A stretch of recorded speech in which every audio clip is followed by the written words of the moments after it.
ಈ ಒಂದು ಚರ್ಮದ ಸಮಸ್ಯೆಯಿಂದ ದೂರ ಉಳಿಬೇಕು. ಕೆಲವರಿಗೆ ಈಗ ಒಂದ್ಸಲಿ ಚರ್ಮದ ಸಮಸ್ಯೆ ಆಗಿರುತ್ತೆ, ಅವರು ಆಸ್ಪತ್ರೆಗೆ ಹೋಗಿರ್ತಾರೆ, ಟ್ರೀಟ್ಮೆಂಟ್ ಪಡೆದುಕೊಂಡು ಸಂಪೂರ್ಣ ಗುಣಮುಖರಾಗಿ ಕೂಡ ಬಂದಿರ್ತಾರೆ. ಅಂಥವರಿಗೆ ಲೈಫ್ ಲಾಂಗ್ ಆ ಸಮಸ್ಯೆ ಕಾಡೋದಿಲ್ವಾ ಅನ್ನೋ ಪ್ರಶ್ನೆ ಕೂಡ ಬರುತ್ತೆ. ಹಾಗೆ ಚರ್ಮದ ಸಮಸ್ಯೆನೇ ಇಲ್ಲದೆ ಇರೋರು ಇದರಿಂದ ಬರೋದೇ ಬೇಡ ಅಂತ ದೂರ ಇರಬೇಕಂದ್ರೆ ನಮ್ಮ ಲೈಫ್ ಸ್ಟೈಲ್ ಹೇಗಿರಬೇಕು? ಡೆಫಿನೆಟ್ಲಿ ಅದರಲ್ಲಿ ಮೂಲಭೂತವಾಗಿ ಏನಿದೆ, ನಮ್ಮ ಆರೋಗ್ಯ ಅನ್ನೋದು ಏನರಿಂದ ಬಿಲ್ಡ್ ಆಗುತ್ತೆ. ಫಸ್ಟ್ ಥಿಂಗ್ ಈಸ್ ನಾವು ತಿನ್ನುವಂಥ ಆಹಾರ. ಸೊ ನಾವು ತಗೊಳ್ಳುವಂಥ ಆಹಾರ ನಾವು ಒಂದು ಚಿಕ್ಕ ವಯಸ್ಸಿಂದ ಅಲ್ಲಿ ಡಿಫ್ರೆಂಟ್ ಝೋನಲ್ಲಿ ಡಿಫ್ರೆಂಟ್ ಸ್ಟೇಪಲ್ ಫುಡ್ಸ್ ಇದೆ.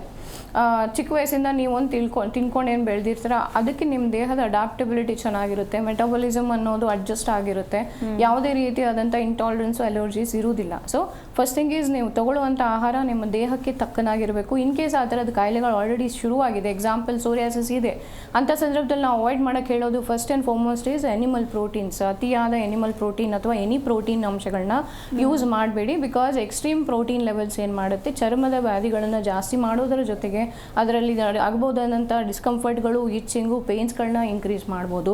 ಸೊ ಆಹಾರನ ಕಾಯಿಲೆ ಬಂದಾಗ ಆಲ್ರೆಡಿ ಏನು ಹೇಳ್ತೀವಿ ಅದನ್ನು ಅವಾಯ್ಡ್ ಮಾಡುವಂಥದ್ದು.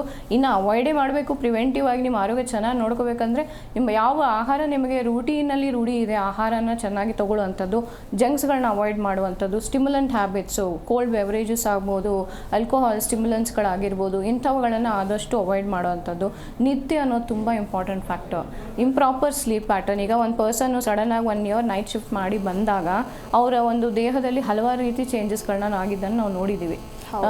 ಸೊ ಅಂಥ ಸಿಚುವೇಶನ್ಸಲ್ಲಿ ನಿಮ್ಮ ಸ್ಲೀಪ್ ಸೈಕಲ್ ಡಿಸ್ಟರ್ಬ್ ಆಗ್ತಿದೆ ಅಂದರೆ ಅದಕ್ಕೆ ಸೊಲ್ಯೂಷನನ್ನು ನಿಮಗೆ ತಿಳ್ಕೊಳಕ್ಕಾಗಿಲ್ಲ ಅಂದರೆ ನಿಮ್ಮ ಎಕ್ಸ್ಪರ್ಟ್ ಅಡ್ವೈಸರ್, ಅದಕ್ಕೆ ಅಂತಲೂ ಕೂಡ ಎಕ್ಸ್ಪರ್ಟ್ಸ್ ಇದ್ದೇ ಇರ್ತಾರೆ. ಸೊ ಅಂಥ ಸಿಚುವೇಶನ್ ಬಂದಾಗ ಹೇಗೆ ಬ್ಯಾಲೆನ್ಸ್ ಮಾಡೋದು, ಕೆಲಸ ಬಿಡೋಕ್ಕಾಗಲ್ಲ, but how to balance our health levels ಅದನ್ನು ಕೇಳುವಂಥದ್ದು.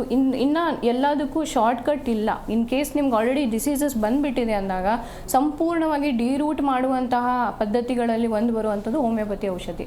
ಸೊ ಇಂಥ ಔಷಧಿಗಳನ್ನು ನೀವು ಯೂಸ್ ಮಾಡಿದಾಗ ಏನಾಗುತ್ತೆ, ನೀವು ಮೇಲ್ಮೇಲೆ ಅದು ಕಾಣದಂಗೆ ಮಾಡೋದಿಲ್ಲ. ನೀವು ಯಾಕೆ ಬಂತು ನಿಮ್ಗೆ ಆ ಸಮಸ್ಯೆ, ಏನು ಕಾರಣದಿಂದ ಬಂದಿದೆ, ಜೆನೆಟಿಕಲ್ ಓರಿಯೆಂಟೆಡ್ ಅಥವಾ ನಿಮ್ಮ ಲೈಫ್ ಸ್ಟೈಲ್ ವೇರಿಯೇಷನ್ಸಿಂದ ಬಂದಿದೆಯಾ ಅಥವಾ ಬೇರೆ ಯಾವುದಾದ್ರೂ ಸೈಡ್ ಇಂಪ್ಯಾಕ್ಟ್ ಆಫ್ ಮೆಡಿಸಿನ್ ಕಾಯಿಲೆಯಿಂದ ಬಂದಿದೆಯಾ, ಅಂಥ ಸಂದರ್ಭದಲ್ಲಿ ಈ ಔಷಧಿ ನಿಮ್ಮ ಇಮ್ಯೂನ್ ಸಿಸ್ಟಮ್ ಏನು ಡಿಸ್ಟರ್ಬ್ ಆಗಿರುತ್ತೆ ಆ ಇಮ್ಯೂನ್ ಸಿಸ್ಟಮನ್ನು ಸ್ಟೆಬಿಲೈಸ್ ಮಾಡಿ ಆಗಿರುವಂತಹ ಒಂದು ಚರ್ಮ ವ್ಯಾಧಿ ಆಗಿರ್ಬೋದು, ಡಿಸ್ಟರ್ಬೆನ್ಸ್ ಆಗಿರ್ಬೋದು, ಅದನ್ನು ಸಂಪೂರ್ಣವಾಗಿ ಸ್ಟೆಬಿಲೈಸ್ ಮಾಡುತ್ತೆ. ಮತ್ತು ನೀವು ಹೇಳಿದ್ರಿ ಮತ್ತೆ ಬರ್ತಾ ಇದ್ದಾಗ ಆ ಥರ ಮತ್ತೆ ಬರುವಂತಹ ಒಂದು ಸಮಸ್ಯೆ ಅನ್ನೋದು ಈ ಥರದ ಔಷಧಿಗಳನ್ನು ಅವ್ರು ಆಪ್ಟ್ ಮಾಡಿದಾಗ ಆಗೋದಿಲ್ಲ. ರಿಕರೆನ್ಸಿ ಆಪ್ಷನ್ಸ್ ಇರಲ್ಲ, ಸೈಡ್ ಇಫೆಕ್ಟ್ಸ್ಗಳು ಈ ಥರ ಔಷಧಿಗಳಲ್ಲಿ ಇರಲ್ಲ. ಜನರಲಿ ಸ್ಕಿನ್ ಕಂಡೀಷನ್ಸ್ಗೆ ಜನ ಹೋಗೋದೇ ಸ್ಟೆರಾಯ್ಡಲ್ ಅಪ್ಲಿಕೇಶನ್ಸ್ಗಳಿಗೆ, ಸ್ಟೆರಾಯ್ಡಲ್ ಇಂಟೇಕ್ಸ್ಗಳಿಗೆ, ಲೋಷನ್ಸ್ಗಳಿಗೆ, ಆ ಥರದ್ದನ್ನು ಯೂಸ್ ಮಾಡಿದಾಗ ನಿಮ್ಮ ಚರ್ಮದ ವ್ಯಾಧಿ ಒಳಗೆ ದಬ್ಬುತ್ತೆ ಹೊರತಾಗಿ ಸಂಪೂರ್ಣ ಡಿರೂಟ್ ಆಗಲ್ಲ.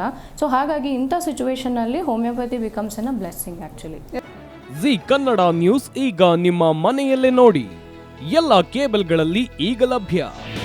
ನಿಮ್ಮ ನೆಚ್ಚಿನ ಜಿ ಕನ್ನಡ ನ್ಯೂಸ್ ಈಗ ಸನ್ ಡೈರೆಕ್ಟ್ ನಲ್ಲಿ number 292, Tata Play number 1664, Jio TV number 1334, NXT digital number 30, in cable number 30, city networks 51, U digital number 162, GTPL number 17, Rockline telecommunications number 42, Shri Basaveshwara cable number 168, rural cable network 60, Vinayaka digital 57, Abhishek cable 821, city channel 53, Siddeshwara cable network 57, ವಿ4 digital infotech 628, Surya digital networks 53, Gajanan digital number 836, Malnad infotech private limited number